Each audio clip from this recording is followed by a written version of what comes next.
Hi, I'm Lance Henriksen. You're watching Brian Lomax's Movie Talk. I've finally gotten around to seeing all of the Best Picture nominees for this year's Oscars, 2016 Oscars.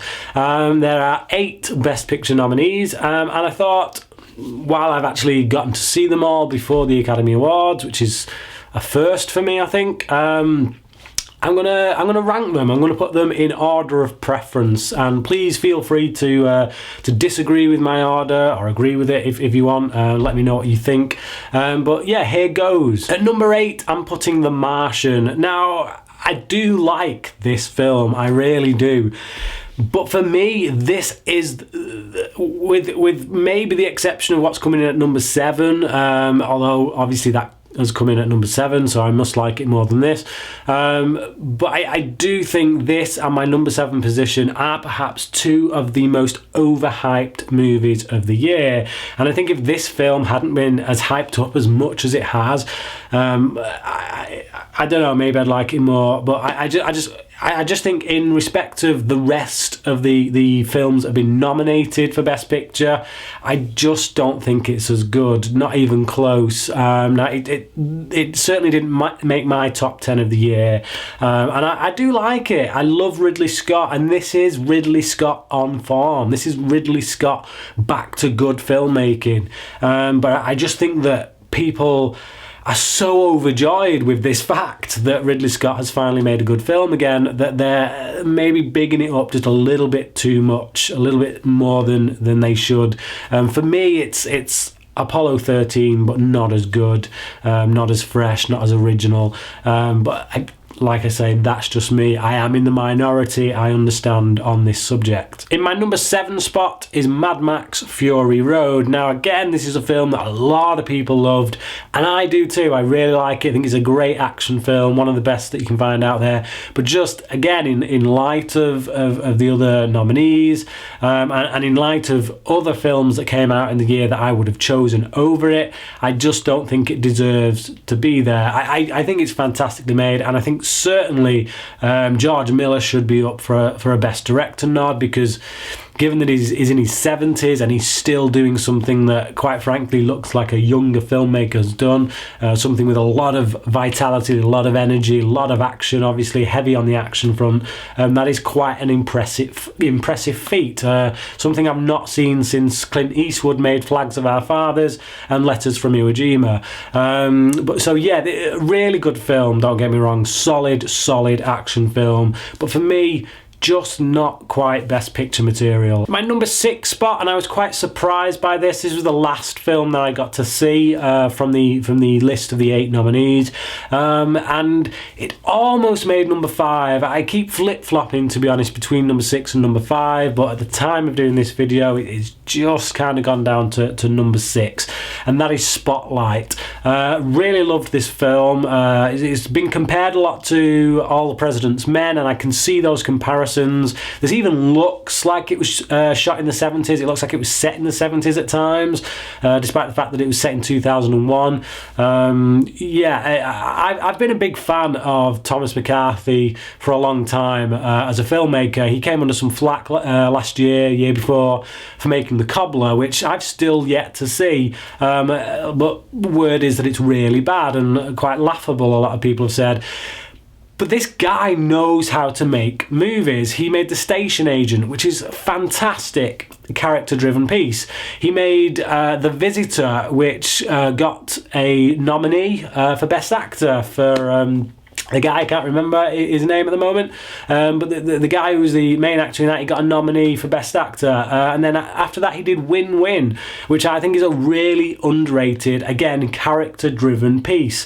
Like I said, I've yet to see The Cobbler. I might even enjoy it, but I think this guy is well overdue for getting the attention that he's getting now for Spotlight. I think he's a great filmmaker, and one blip on his CV of otherwise great movies is quite frankly, it's allowed. Every great director, with possibly the exception of Christopher Nolan, is going to have a blip on their CV. So yeah, I loved this film. I think the script was great. I think the performances across the board were all solid. I I don't know about Mark Ruffalo getting nominated for Best Actor. Personally, I think he delivers a absolutely on-point performance, but that's primarily down to the script. The script allows him to do that. It gives him the dialogue to chew on, really. So yeah, great film, just didn't quite make my number 5. What did make my number 5, and what was probably the most surprising film on this list for me, was The Big Short. And that's primarily due to the fact that it's directed by Adam McKay, who we're only previously used to seeing him direct like silly comedy type films like Anchorman and Talladega Nights, the Will Ferrell stuff.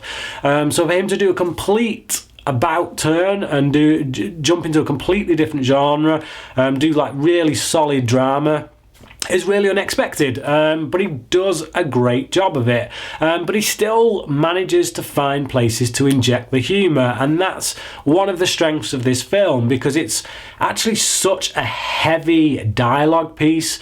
So much going on in it, so much so that a lot of the time I don't really understand what people are saying. But what I do understand is character motivations. What McKay does very well in that film is get character motivations across, even though you don't necessarily understand all the political aspects of it.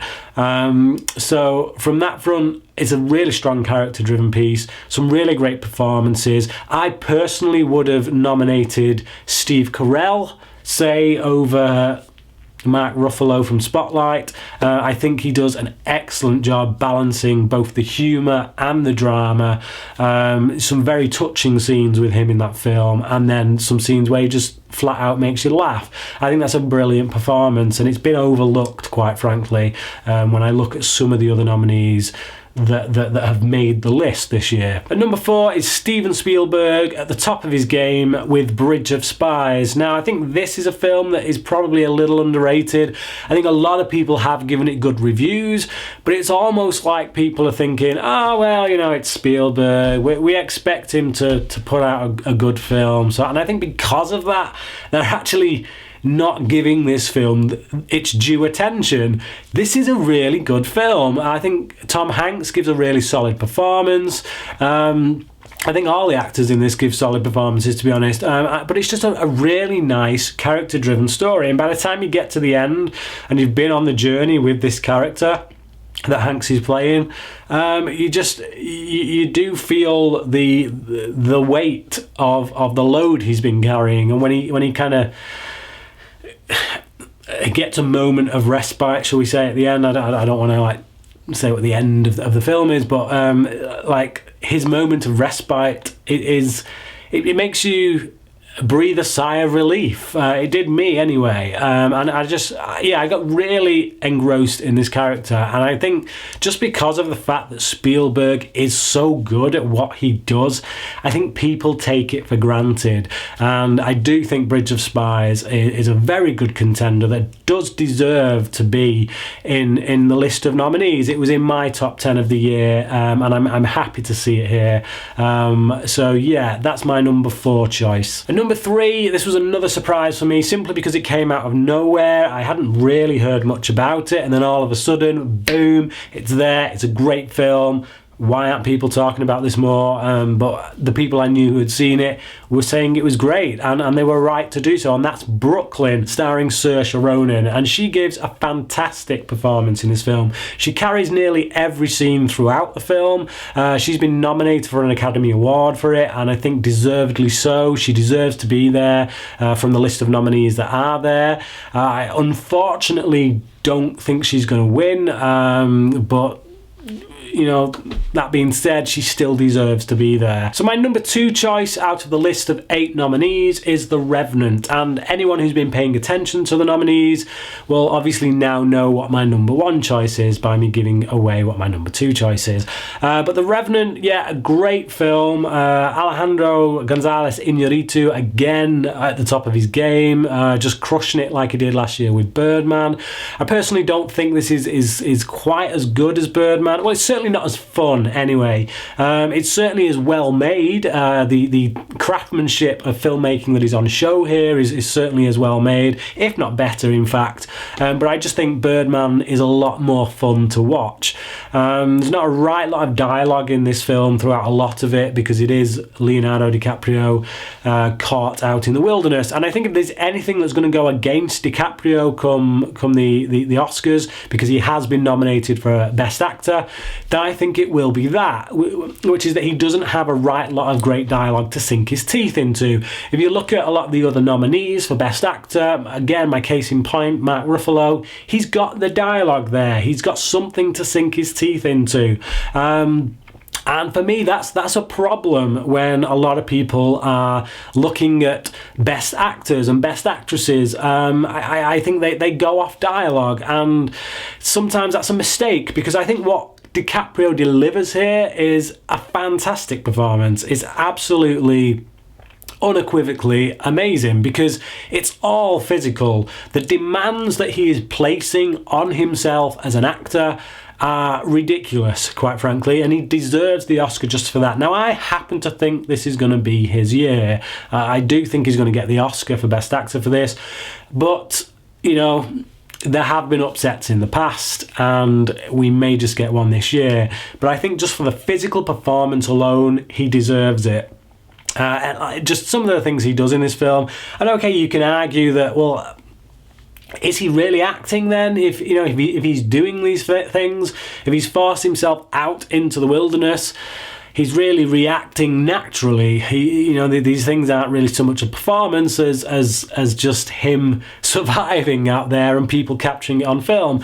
Well, that's the choice you make as an actor. Christian Bale has done this many times before. He's put his body through goodness knows what manner of trials. Like if you look at it, his emaciated shape in The Fighter and The Machinist, and people credit him a lot for those performances, and quite rightly so, because he has made the choice to go full on, to go method, so to speak, to do what is required to get that performance looking what it is. And that is what DiCaprio has done here. He's allowed himself to be put through hell in order to make it look real. And to me, that is the choice that an actor has. They can choose not to do that. They can choose to go to a studio instead, or they can choose to do it. And the fact that he's made that choice, the fact that some of the things we are seeing on screen are DiCaprio doing it, going through those experiences, for me, that is a choice that an actor at the top of his game has done, and it makes watching that film much more enjoyable,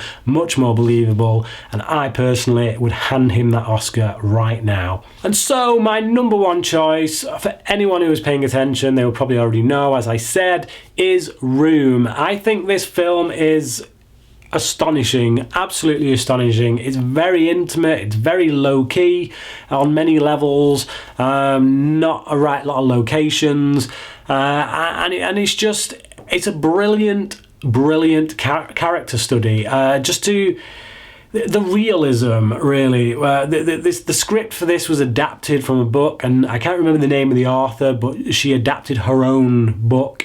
And she's just done an incredible job just to get into the mindset of these characters and just put them on screen in such a way that they feel very real. If you've not seen my review, check that out. I'm just repeating myself really from that review.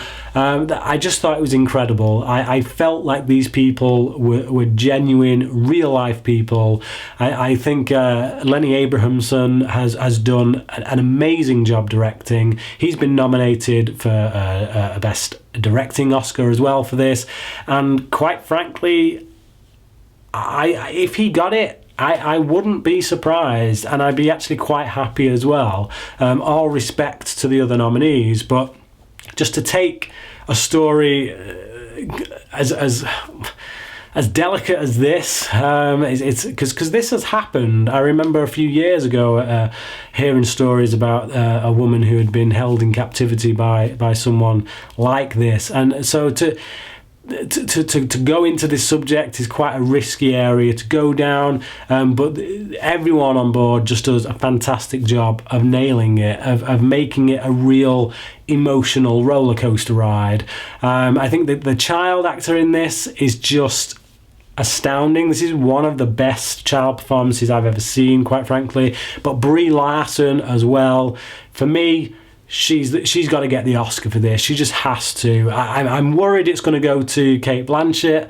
I just think that'd be the safe choice. I think that'd just be the wrong choice. I think this should go to Brie Larson. I think her performance here is incredible. She definitely deserves the nomination, and she certainly deserves to get the Academy Award come Oscar night. So there you go. There is my ranking of the list of 8 Best Picture nominees.